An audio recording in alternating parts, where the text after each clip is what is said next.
All right, y'all, I'm back. Asha Cerise, Harlem, Season 3, Episode 6, Part 3. And I'm Asha Cerise, your favorite life coach. Let's get right into it.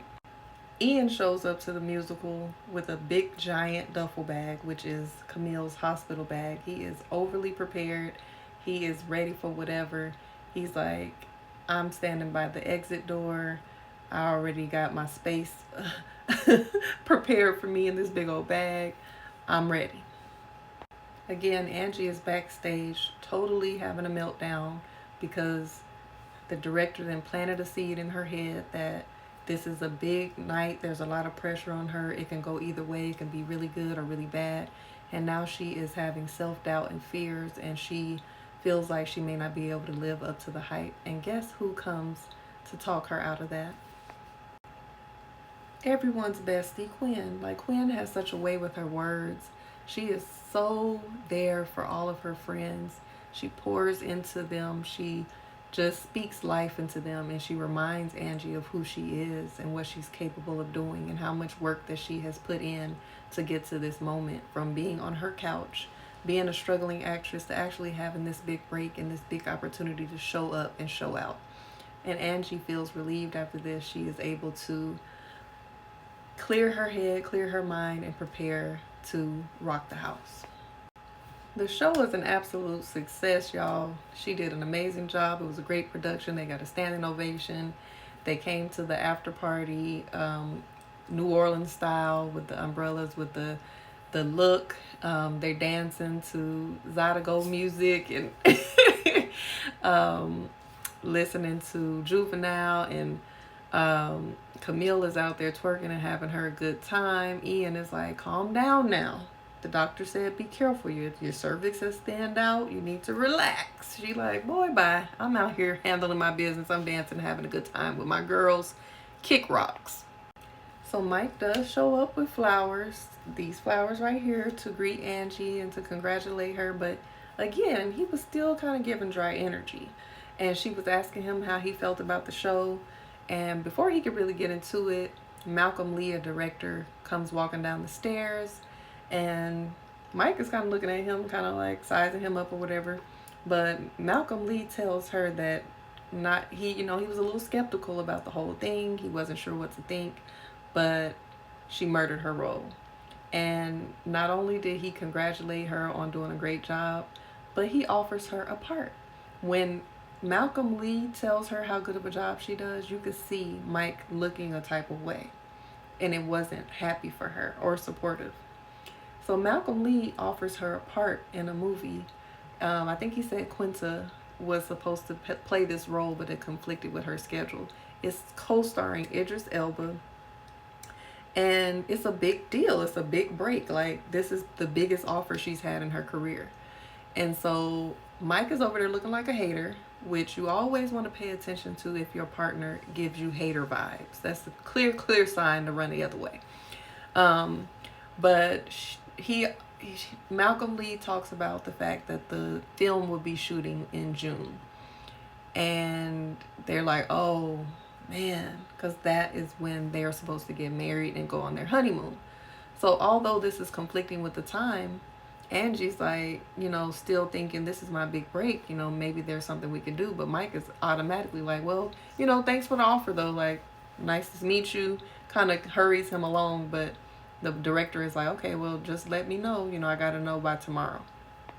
When he walks away, Angie is taken aback. Like, how dare you try to turn down an opportunity for me? And he's like, how dare you even consider the opportunity when it conflicts with our wedding date, the wedding that we've been planning for over a year.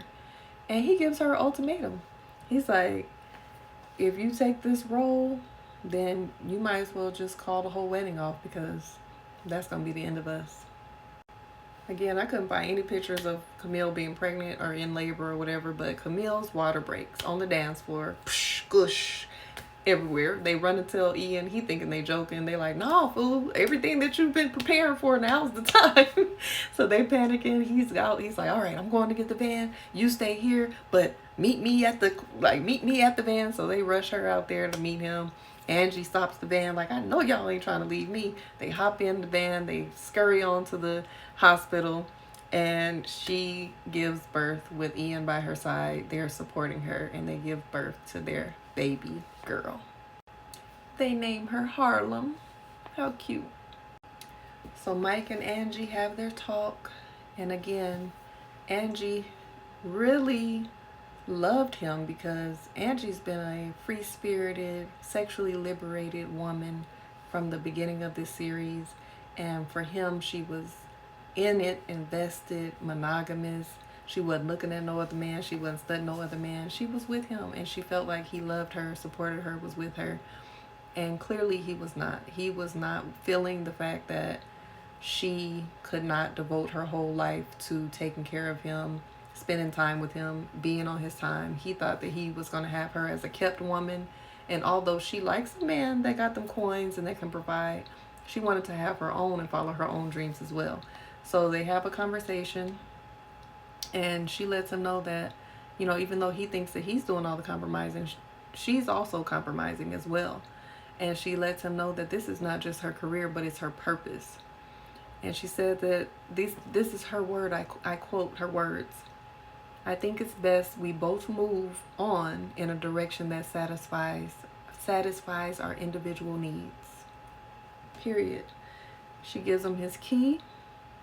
And in the next scene, she's telling her mother that she's got the role next to Idris Elba. Her mom is played by Sherry Shepherd. They celebrating, and they go on their separate ways. And again, like I said before, sometimes you have to make those hard decisions instead of trying to just rush to get married for being married, to say you got a ring, you a wife, you a husband, and go through it worrying about how you're going to look, what people are going to think.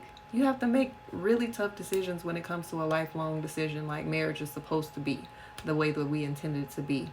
And she had to be real with herself that she needs a man that's going to support her, that's going to accept her in all of her glory, that's going to hype her up and allow her to be her own woman, and, you know, have space and time for her to do that and be supportive. And he just wasn't that guy. And he also knew that what type of woman that he wanted, but I feel like he was wrong in the fact that he thought he could change her. Like, if she started off following her dreams, chasing her dreams, being this big, bold woman, that's who you got. Stop trying to think that you can change her, because you cannot. If you don't accept her as she is and y'all spend some time together and it's still not going in that direction, like, that ain't your woman. Quinn ends up going to the solo mom workshop, and she really seems like she has made the decision to go forward with this route. She goes up to the lady that's over it and starts to ask her some questions. And then next thing you know, guess who pops up out of nowhere? Isabella. So Isabella's at this workshop too, and she's like, oh, I thought that was you. And she invites her out for drinks. And if you don't remember, in a previous season, Isabella and Quinn dated when Quinn first discovered that she wanted to try out dating women. And Isabella broke Quinn's heart.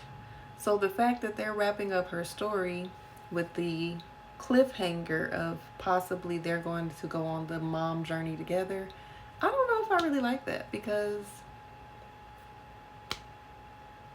she broke, I guess. Eva shows up to Ty's place. She says that her mom has convinced her to hear her out, and she's like, that's a big deal because her mama ain't gonna advocate for just anybody. They make up. Ty gives Eva her ring that her grandmother gave her and told her to give to somebody special. So I don't know if that was a proposal or if it was a promise ring or what, but that's the end of their love story.